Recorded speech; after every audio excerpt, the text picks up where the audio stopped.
Hello, I am the AITwin of Tezcan Erşayan. Welcome to the January Cyber Security Bulletin. In this first bulletin of 2026, we are examining together the changing pace of the cyber world and its increasingly complex threat landscape. This January marks the beginning of an era in which cyber attacks are no longer just about finding new techniques, but are now characterized by processing speed, automation, and massive scale.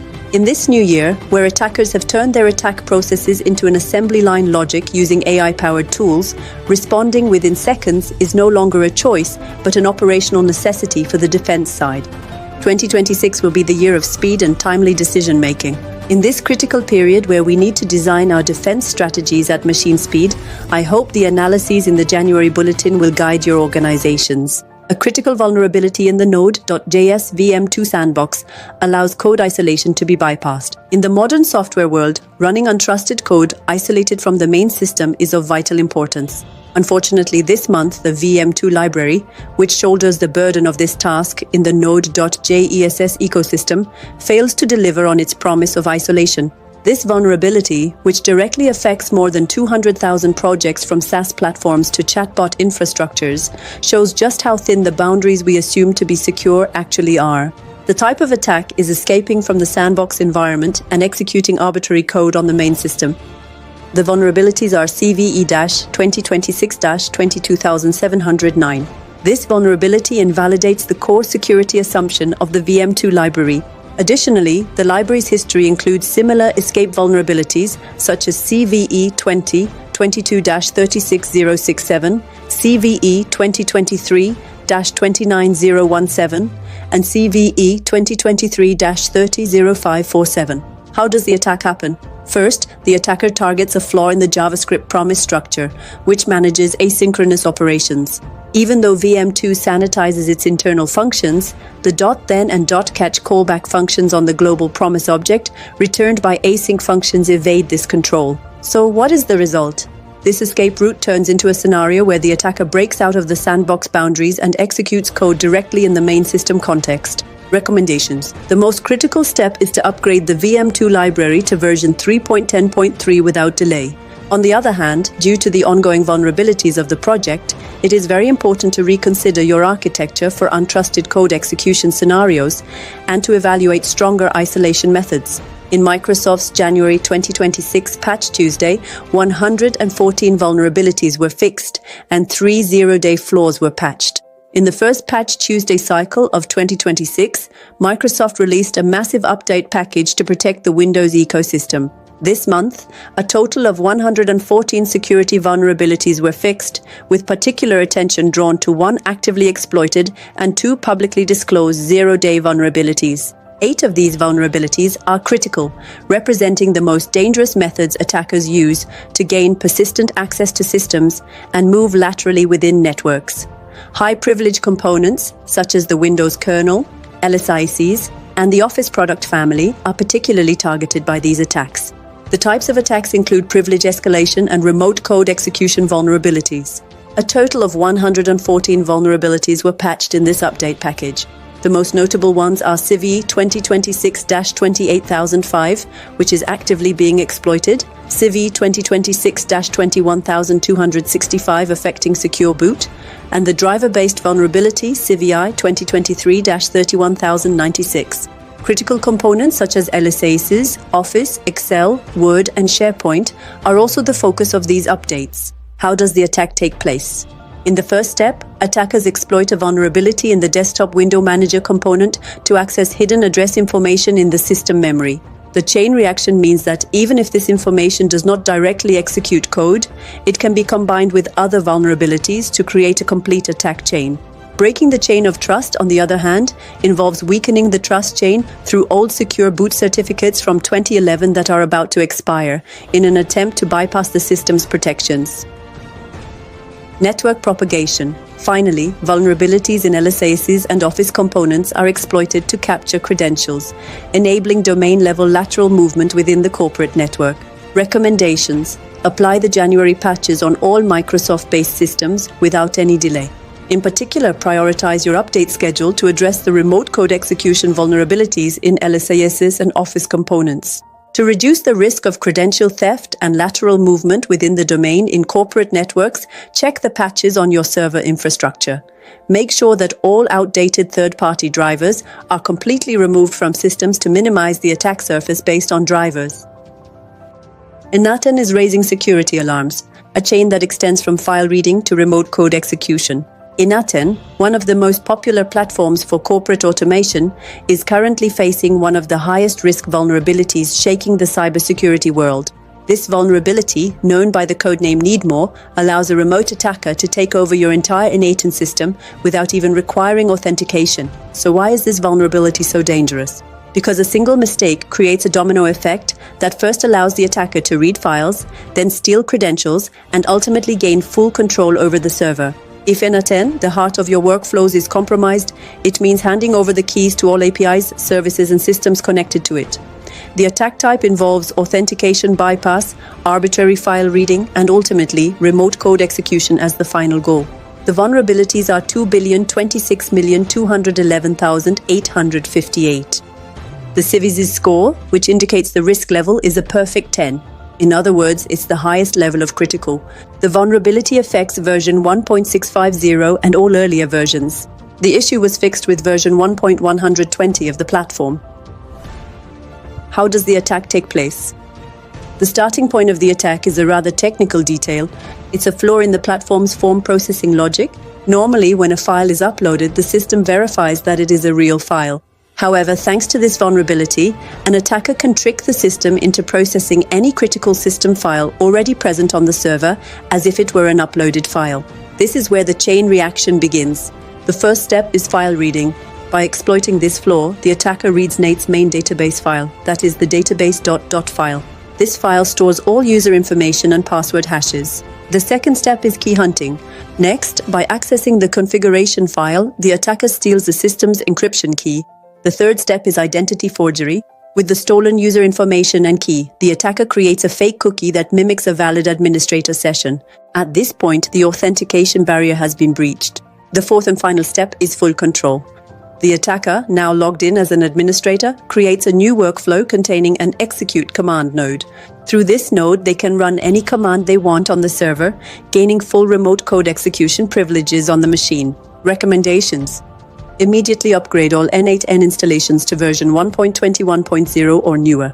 This is the only permanent solution. Restrict access. If possible, do not expose your AITwin instances directly to the internet. Limit access through a secure VPN or a private network. Enforce authentication. Ensure that authentication is enabled and mandatory on all forms and webhook endpoints within the platform. Monitoring and auditing. Regularly audit actions performed with the administrator account and newly created workflows. Be especially cautious with workflows that involve command execution. Remember, centralized automation tools like NATE are like the digital nervous system of an organization. Its security means the security of dozens of systems it is connected to. This was demonstrated with the FortiSIEM vulnerability, full remote takeover. Another dreaded scenario in the world of cybersecurity has become reality. A critical vulnerability that targets the very heart of your security operations, providing full control without requiring authentication. Fortinet has issued an urgent patch for a security vulnerability in its Security Information and Event Management Solution, FortiSIEM, which is identified by the code 202564155 and rated at a high risk level with a CISA score of 9.4. This is not an ordinary security flaw. It allows an attacker to completely take over your SIEM device, which monitors your company's entire digital environment, collects logs from hundreds of systems, and generates critical alerts. What's even more concerning is that security researchers have published a proof of concept code, or POC, that demonstrates step-by-step how to exploit this vulnerability. The type of attack involves unauthenticated operating system command injection and remote code execution vulnerabilities. CV 102,564,155. Affected component. The PH Monitor service by default operates on TCP port 7900. Affected versions. All versions of FortiSIEM version 7.4 and below are affected. FortiSIEM Cloud, however, is not affected. How does the attack occur? At the center of the attack is a service called PH Monitor, which runs in the background of FortiSIEM and is responsible for monitoring system health. This service exposes many command handlers to the outside without requiring authentication. The attacker sends a specially crafted TCP request to this service. This request carries an XML payload containing a malicious command. The system processes this user-controlled data without sufficient filtering and eventually passes it as a parameter to a system tool like curl. Through this process, argument injection allows the attacker to write any file they want on the server with FortiSIEM's admin user privileges. Typically, a reverse shell is written to a specific script file such as opta, charting, readish, bdog, or sh. Here's the critical point. This file is executed every minute by a cron job that runs automatically with root privileges. Thus, the attacker's initial admin access is escalated to root access, which means full control over the entire device within seconds. This results in the complete compromise of the FortiSIEM device. The most critical step is to promptly apply the latest patches released by Fortinet for all systems using FortiSIEM. As a temporary measure, access to port 7900 used by the PH Monitor service must be strictly restricted. Security research also reveals that this vulnerability is being actively targeted. Therefore, it is critically important to upgrade FortiSIEM infrastructures to the latest versions and to tighten network access controls. Active zero-day vulnerabilities have been discovered in the Ivanti EPMM platform. Ivanti has publicly disclosed 2 critical zero-day vulnerabilities in its Endpoint Manager Mobile, or APMM platform, which is widely used in the mobile device management world. These vulnerabilities allow remote code execution without even requiring authentication. They are tracked under the codes CVE 2020-6281 and CVE 2020-6340. And both are rated at the highest risk level with a CVSS score of 9.8. The situation has become even more critical because immediately after Ivanti's announcement, the US Cyber Security and Infrastructure Security Agency, or CISA for short, added CVE 2026-281 to its list of vulnerabilities actively exploited in attacks and issued a strict directive to federal agencies to remediate this vulnerability within 3 days, that is, by February 1st, 2026. Although the initial signs of the vulnerabilities being exploited were limited, it has been observed that the attacks are rapidly spreading. And according to researchers, there are still more than 1,400 vulnerable systems exposed to the internet. The type of attack involves unauthenticated remote code execution and code injection. The vulnerabilities are CVI 2020-6281 and CVI 2020-6340. The risk level for both is CVSS 9.8. The affected systems are only the on-premises APMM product. Other products such as Ivanti's cloud-based solution, Ivanti Neurons for MDM, Ivanti APM, or Ivanti Sentry are not affected. The affected versions are APMM versions 12.7.0.0 and earlier, 12.6.0.0 and earlier, and 12.5.0.0 and earlier. How does the attack occur? These 2 vulnerabilities stem from code injection flaws in certain endpoints that manage features such as on-premises application deployment and Android file transfer configuration on the APMM platform. An attacker sends a specially crafted HTTP request to these endpoints without requiring authentication. Malicious shell commands intended to be executed on the target server are hidden within this request. Because the system processes this incoming data without sufficient validation, it allows the attacker's commands to be executed directly at the operating system level. This results in the attacker gaining full control over the APMM server. A compromised APMM server provides access to highly sensitive personal and corporate data, such as administrator and user email addresses, managed devices IP and GPS location information, and IMEI and MAC addresses. More importantly, the attacker can use this position as a springboard to move laterally within the internal network, putting the entire connected system at risk. Recommendations: apply the temporary patch immediately. A permanent fix for these vulnerabilities will be released with APMM version 12.8.0.0. However, until this version is released, immediately apply the temporary RPM patches provided by Ivanti. These patches will be removed if you perform a version upgrade in the future. Don't forget to reapply the patch after upgrading. Urgently review the logs. To detect an attempted attack, check your Apache access logs using the specific search pattern recommended by Ivanti. The pattern below searches for 404 errors that may indicate a successful attack attempt. Restrict access. Limit access to the EPMM management interface and API endpoints to a secure VPN or management network. Limit the potential spread of the attack by implementing network segmentation and zero trust principles. Remember, Ivanti EPMM has been targeted by zero-day attacks multiple times in the past. This keeps it under constant and high risk. Published proof-of-concept codes for these vulnerabilities make things easier for attackers. Every second counts when it comes to taking action. Critical warning from CISA: vulnerabilities in Versa, Zimbra, Vite and Prettier are being actively exploited. CISA's addition of these 4 new vulnerabilities to the KEV catalog shows that attackers are targeting a wide range of systems, from development environments to corporate email systems. The inclusion of popular developer tools like Vite and Prettier on the list is proof of how critical software supply chain security has become. Here is a technical summary of these 4 vulnerabilities and the actions that need to be taken. Vite, unauthorized file access. This vulnerability targets the development servers of Vite, which is widely used in modern web development processes. Problem: when the development server is left open to the external network, attackers can traverse the directory structure and access files that should normally be inaccessible. This affects not open production environments, but developers' local or shared test environments. Precaution: upgrade your Vite project to the latest version and never run development servers directly exposed to the internet. Second, Versa Concerto, an authentication bypass vulnerability in this platform, used for SD-WAN orchestration, poses a significant risk to infrastructure security. A configuration error in the traffic reverse proxy server allows unauthorized access to management interfaces. As a result, attackers can extract files such as heap dumps and trace logs from the system, gaining access to sensitive data in memory and connection details. Precaution: immediately apply the configuration fixes and patches released by Versa.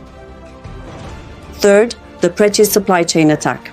This is a situation involving malicious code embedded directly into a popular package.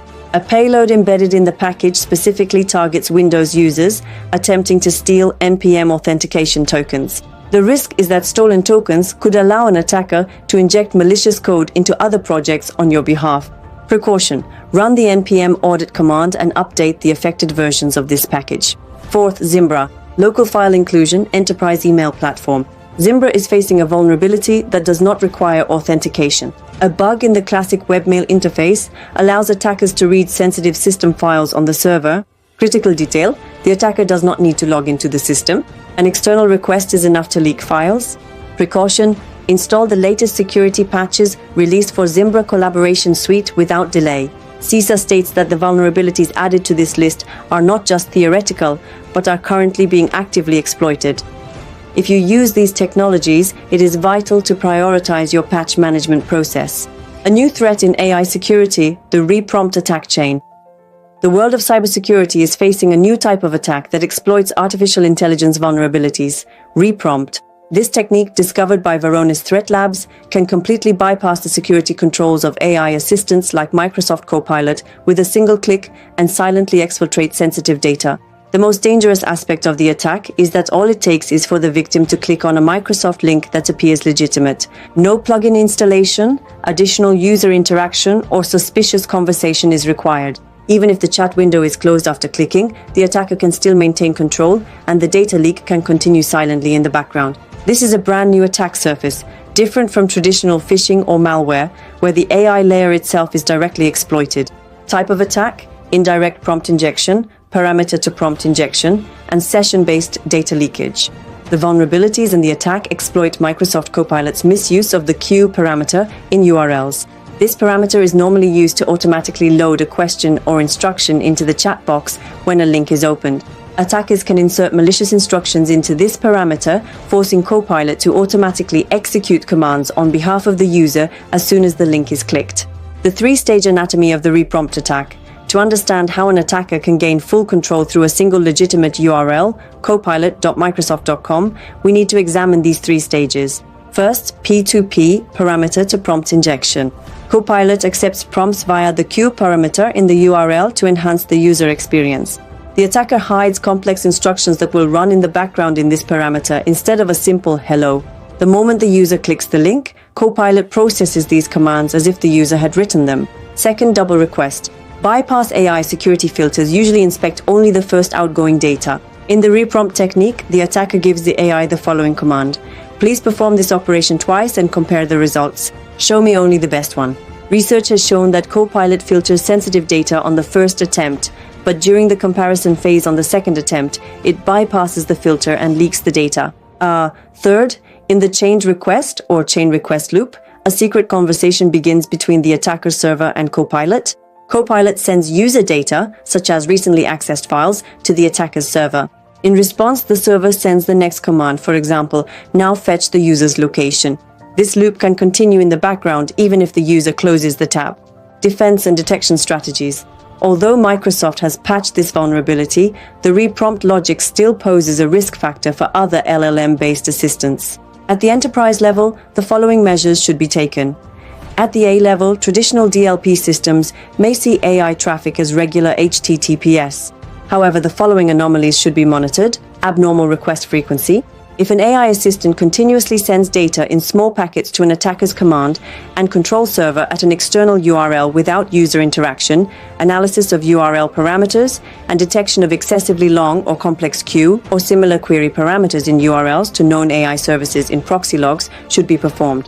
Authorization restrictions. Data access by Copilot or similar agents to all of our users' SharePoint or OneDrive files should be limited according to the principle of least privilege. Web search. Whether AI models with access to sensitive data can simultaneously send data to the internet should be controlled through web search and search engine policies. User awareness. A link is not just a link. Users should be taught that not only downloading files or visiting fake sites, but even a link to a legitimate AI site can carry a script. Code bridge, a critical vulnerability that compromised AWS's own GitHub repositories. This case is a textbook example showing how supply chain attacks, the biggest nightmare of the modern software world, can stem from a simple mistake. In a massive infrastructure like AWS, the absence of just two small characters could have triggered a domino effect capable of shaking the entire ecosystem. We can analyze the technical details of this vulnerability, called code bridge, and why it is so dangerous as follows. At the heart of code bridge lies a regex logic flaw. The core of the attack is the regular expression, regex filter, that AWS code build uses to validate incoming GitHub requests. To only accept a specific user ID, for example 12,345, the bot should have used the expression $12,345 . The existing flaw was that the filter was left as just 12,345. This caused any ID containing 12345 to be considered valid. GitHub's sequential ID structure. GitHub assigns user IDs, that is, user identifiers, in a sequential manner. An attacker was able to create accounts repeatedly via bots until they obtained an actor ID that matched the target authorized user's ID, thereby bypassing the filter. How does the attack happen? The sequential assignment of GitHub user IDs made it possible for attackers to predictably bypass this filter. Thanks to automatically created GitHub bot accounts, it was possible to generate a longer actor ID that encompassed the identity of a trusted maintainer. When this identity was used, the code build process could be triggered, and highly privileged GitHub access tokens present in the build environment's memory could be captured. With this access, the attacker could directly push code to the relevant GitHub repository, make changes to the main branch, approve pull requests, and exfiltrate secret keys. Especially when it comes to widely used components like AWS, SDK, JS, and V3, this situation could have paved the way for a chain security breach that might affect thousands of applications. The recommendation stated that the AWS vulnerability was resolved in September 2025, the affected credentials were rotated, and additional security measures were implemented. The company also noted that there was no evidence found of the vulnerability being actively exploited. However, this incident clearly demonstrates how seemingly minor configuration errors in CI/CD infrastructures can turn into high-impact supply chain risks. For this reason, it is critically important to regularly review all filters, authentication mechanisms, and configurations used in continuous integration and deployment processes. The Microsoft Office zero-day vulnerability is in the spotlight due to APT28 attacks. Today, we will talk about a campaign that reveals a modern front of cyber warfare. The Ukrainian Computer Emergency Response Team, or CERT-UA, has revealed that the threat actor APT28, also known as Fancy Bear and known to be linked to Russian military intelligence GRU, exploited a critical security vulnerability called CVE 2026-21509, which was urgently patched by Microsoft on January 26, 2026. What's even more striking is that the attackers began exploiting this vulnerability just one day after the patch, on January 27th. Moreover, the targets are not limited to Ukraine alone. The campaign has expanded to include maritime, transportation, defense, and diplomatic organizations in countries such as Poland, Slovenia, Turkey, Greece, and the United Arab Emirates. The US Cyber Security and Infrastructure Security Agency also underscored the severity of the threat by adding this vulnerability to its list of actively exploited flaws and mandated patching for federal agencies. For this reason, it is critically important to regularly review all filters, authentication mechanisms, and configurations used in continuous integration and deployment processes. The attack type involves zero-day exploitation, distributing malicious documents via phishing, and installing persistent malware. The vulnerabilities are CVE 2026-21509. This vulnerability is a critical zero-day flaw that affects multiple versions of Microsoft Office and is being actively exploited. How does the attack take place? The attack campaign is attributed to APT-28, also known as Fancy Bear or Sophacy, which is linked to the Russian General Staff Main Intelligence Directorate. When the malicious document is opened, a WebDAV-based download chain is triggered. This chain starts with the COM hijacking technique and enables the malicious estorshell.dawal file to be installed on the system. Then, shellcode hidden inside an image file is activated, and persistence on the system is achieved through a scheduled task called OneDrive Health. Restarting the Explorer.exe process ensures that the malicious DLL is automatically loaded thanks to COM hijacking. In the final stage, the shellcode is executed to activate the Covenant framework. Defense strategy, CertUA, and security experts recommend taking the following steps against such APT attacks. Immediate patching. Deploy Microsoft's out-of-band updates to all endpoints. Network filtering. Monitor suspicious traffic to Flynn and similar cloud storage services on the corporate network, or completely block these services if they are not part of your workflow. Registry protection. On systems that cannot be patched, restrict write permissions on relevant registry keys to prevent COM hijacking. WebDAV restriction. If your business processes do not require it, disable WebDAV requests coming from the external internet on endpoints. The Kim Wolf and Isuru botnets have turned millions of devices into a proxy network. The cybersecurity world is now facing a massive botnet that has carried out some of the largest recorded attacks and taken control of millions of devices. Isuru, this threat ecosystem known as Kim Wolf, became one of the main driving forces behind the 58% increase in the number of cyber attacks automatically blocked by Cloudflare in the fourth quarter of 2025. The danger of the botnet doesn't just come from its size, but also from its ability to make internet traffic appear as if it comes from regular home users. This allows them to bypass traditional security filters and reputation systems. However, today, we are announcing that a significant step has been taken against this massive threat. The Black Lotus Labs team within Lumen Technologies shut down and disabled more than 550 command and control servers belonging to the botnet in a 4-month operation. This was a major blow to the botnet operators and an intervention that infuriated them, because the operators responded by adding messages containing insults even to the load of the DDoS attacks. The type of attack: distributed denial of service, supply chain and home proxy network exploitation, financially motivated cybercrime, vulnerabilities, target devices. It is estimated that more than 2 million Android devices have been affected, primarily uncertified by Google, often cheap and pirated Android TV boxes and smart TVs. The infected devices are mainly concentrated in Vietnam, Brazil, India, and Saudi Arabia. Method of spread. The key point in the spread of the botnet is the Android debug bridge service, which is left open and without a password by default on these devices. Attackers also exploit a vulnerability in home proxy networks to infiltrate devices on local networks and automatically spread the infection. Many devices are sold with, or come pre-installed with, a malicious software development kit called Vite Connect. How does the attack happen? The Kim Wolf malware turns Android devices into residential proxy nodes via an SDK called Vite Connect. This SDK is either installed directly or distributed through suspicious pre-installed applications on the devices. As a result, ADB, that is, the Android Debug Bridge service, and more than 2 million Android devices exposed to the internet become part of a structure that can be remotely taken over.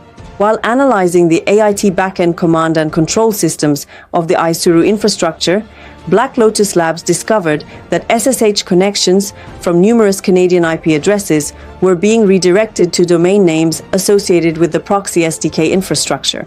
The fact that one of these domain names showed an unusual spike in internet traffic in a short period revealed that the botnet infrastructure was being used not only for attacks, but also for commercial proxy services. It is believed that the Kim Wolf operators offer the bandwidth of compromised devices to third parties in exchange for upfront payment. Research shows that the botnet experienced an increase of over 300% in the number of newly added bots within a specific time frame. The majority of this increase consists of nodes that are offered for sale through a single residential proxy service. It was also determined that the Kim Wolf infrastructure gains access to internal networks by exploiting a security vulnerability in proxy services and automatically infects new devices. Recommendations: the fact that such botnets use residential users' IP addresses instead of data center IP addresses causes attack traffic to appear like normal internet behavior. This situation seriously reduces the effectiveness of traditional reputation-based detection mechanisms for security teams. It should not be forgotten that consumer devices, especially Android-based IoT and media devices, play a critical role in multi-stage attack chains. Disabling ADB services open to the internet, removing unknown applications and monitoring network traffic based on behavior are among the fundamental defense steps against such threats. And that brings us to the end of our January 2026 bulletin. Even though threats evolve, accurate information, timely intervention, and strong defense strategies are always the most effective solution. See you in our next bulletin. Goodbye for now.